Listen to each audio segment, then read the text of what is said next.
나이가 든다는 것은 어떤 의미일까요? 90년쯤 살아보니 주변에서는 이제 일 좀 그만하고 자꾸 쉬라고 한답니다. 그 나이에 위험하게 어딜 그렇게 다니냐고 잔소리도 많이 듣게 되고 집에만 있으라고 한다고 하는데요. 물론 가족이나 주변 사람들은 걱정돼서 하는 말입니다.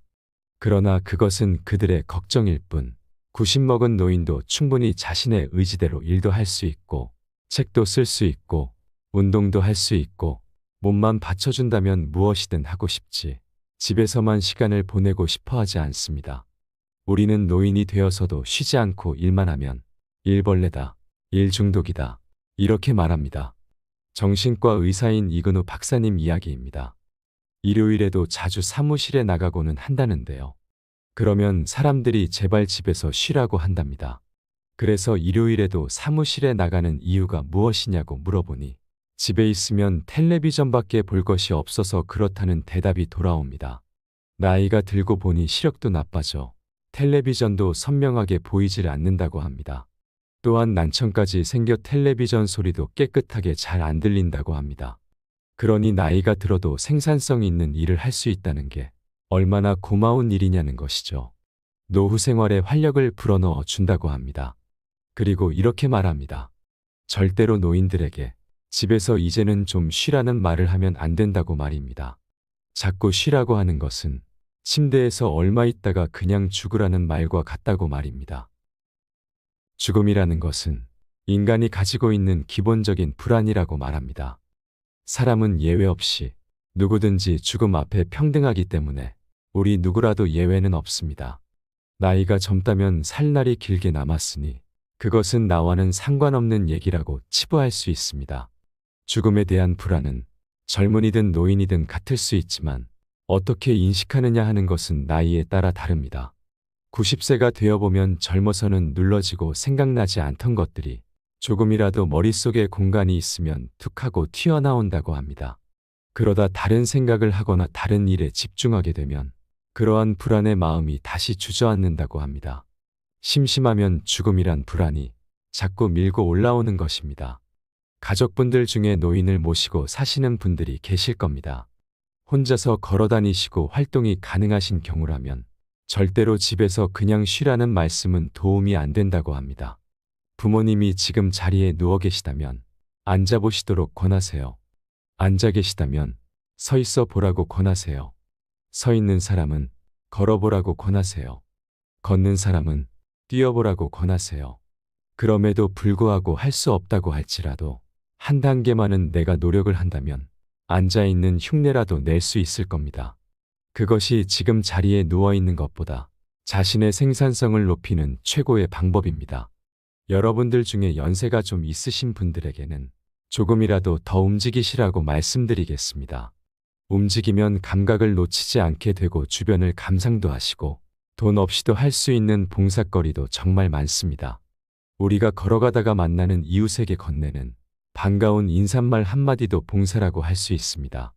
꼭 어디 무료급식소를 찾아가고 연탄을 나르고 반찬을 만들고 목욕을 시켜드리고 하는 것만이 봉사는 아닙니다. 봉사라도 좀 해보세요 라고 하면 대부분 돈이 들거나 하기 힘든 일들을 떠올리기 쉽기 때문에 주저하는 마음이 생깁니다. 우리가 대중교통을 이용하다 보면 나이든 어른이 타셨을 때 자리를 양보받게 되는 경우가 있습니다. 그런데 빈 좌석이 없는데 나보다 몸이 더 불편하시거나 나이 드신 분이 타신다면 어떻게 하시겠습니까? 모른 척 하지 않고 자리를 선뜻 내어드린다면 그것 또한 큰 봉사입니다. 그럴 때 마음이 정말 뿌듯했던 경험 다들 있으시지요. 그러니 우리 주변에는 봉사거리들이 천지에 널려 있습니다. 요즘은 어딜 가나 100세 시대라는 말은 정말 귀가 따갑도록 들으셨을 텐데요. 그 말을 너무 많이 듣다 보니 누구나 다 100살까지 살 것처럼 착각이 들곤 합니다. 그러나 현실은 절대 그렇지 못합니다. 얼마 전 지인분 아버님께서 돌아가셨는데 대기업을 다니시다가 정년 퇴임을 하시고 1년 정도 밖에 지나지 않았는데 많이 아프시다는 얘기를 듣게 되었고 그로부터 약 한 달 후 갑자기 돌아가셨다는 이야기를 전해 들었는데요. 그러니까 62세의 죽음을 맞이한 것이죠. 평균의 함정에 빠져들면 안 됩니다. 100세까지 살 수 있을지 모르니 노후 준비를 철저히 해야 한다는 말은 맞는 말이지만 누구나 100세쯤 살 수 있다는 말은 틀린 말입니다. 아무나 100살까지 사는 것은 아닙니다. 분명 예전보다 100세까지 사시는 분들이 늘고 있는 것은 맞습니다. 그러나 주변에 돌아가셨다고 부고장을 받게 되는 경우에 돌아가신 분의 연세를 보면 깜짝 놀랄 때가 많습니다.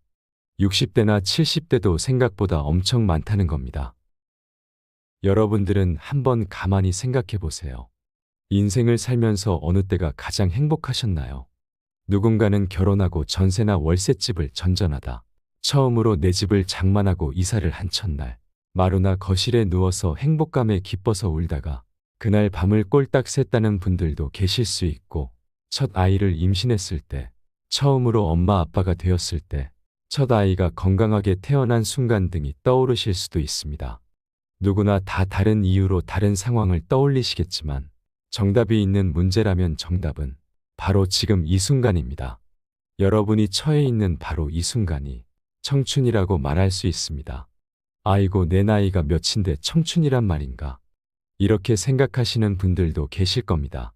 그러나 오늘은 우리가 살아있는 가장 젊은 날입니다. 내일이 되면 오늘은 또 어제가 됩니다. 그러니 살아있는 날 중에 가장 젊은 날인 오늘이 청춘이라는 말입니다. 그러니 자꾸 100세 시대라고 할 때 자꾸 100이라는 숫자만 생각하시지 말고 우리의 생이 마감되는 날이 30살일지 50살일지 100살일지 내가 생을 마감하는 그날을 100살이라고 생각을 해보세요. 이런 말도 있습니다. 10대는 10대여서 좋고 20대는 20대여서 좋고 30대는 30대여서 가장 좋고 연령별로 가장 행복하다고 느낄 수 있는 조건은 따로 있습니다. 각자가 가진 나이대별로 좋은 점은 분명히 있습니다. 그러니까 우리 모두는 지금 이대로 가장 행복한 순간을 만끽할 수 있어야 한다는 겁니다. 젊은 것이 나이 든 것보다 더 좋다. 이것은 틀린 말입니다. 절대 비교할 수 없습니다. 인생을 살아가다 보면 뒤늦게 아쉬움이 몰려올 때가 있습니다. 그때 그랬어야 했는데 이런 생각이 드는 겁니다. 그러한 생각이 드는 대다수는 부모와 자식 관계에서 온다고 합니다. 부모님이 돌아가시고 안 계시니까 그때 그렇게 했더라면 얼마나 좋았을까 하는 생각이 들기도 하고, 부모님이 살아계시더라도 크고 작은 갈등 상황을 어떻게 풀어갈까라든지 하는 것들입니다. 부모와 자식은 피로 맺어진 천륜 관계라고 하지만 사랑하기 때문에 너무 잘 안다고 생각하기 때문에 갈등 상황도 가장 많이 맞닥뜨리게 되는 것 같습니다. 잘 모르는 사람이라면 그냥 헤어지고 안 보고 살면 그만이지만 부모와 자녀 관계는 그럴 수 없으니까요. 혹시라도 사이가 좋지 않아 자주 만나지 않더라도 분명 마음 한구석이 항상 무거운 돌덩이를 얹은 것처럼 불편할 것입니다. 정말 뗄래야 뗄 수 없는 관계이기도 한데요. 여러분들은 자녀로서 또는 부모로서 가장 후회되는 일이 무엇인가요? 호스피스 안병동 환자들에게 살면서 가장 후회되는 일이 무엇이냐고 물었을 때 환자들의 대답은 거의 일치했다고 하는데요. 다시 과거로 돌아갈 수만 있다면 일에 너무 많은 시간을 쓰지 않고 소중한 가족이나 친구들을 위해 더 많은 시간을 쓰겠다고 했다고 합니다. 어떤 이들에겐 공감하지 못할 수도 있겠지만 바라건대 우리 모두 깊이 생각해보는 시간이 되었으면 좋겠습니다. 지금 인생의 어디쯤에 와 있는지, 오늘 이 순간에 만족하는지, 감사하는지, 행복한지 더 자주 자신에게 물어야 합니다. 우리는 사는 게 바쁘다는 핑계로 가장 중요한 이러한 물음에는 대답조차 하지 않는 삶을 살아가는데요. 바쁠수록 더 물어야 하고 더 행복하기 위해 어떻게 할지에 대해 끊임없이 묻고 답해야 합니다.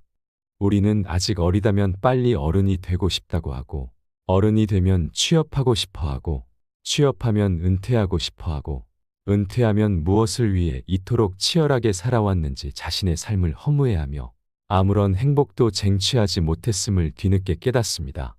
지금 이 순간 우리에게 주어진 소중한 시간들을 헛되이 흘려보내지 마시고 내 생의 가장 젊은 날인 오늘 하루를 더욱 행복한 시간으로 꾸며나가시길 소망하겠습니다.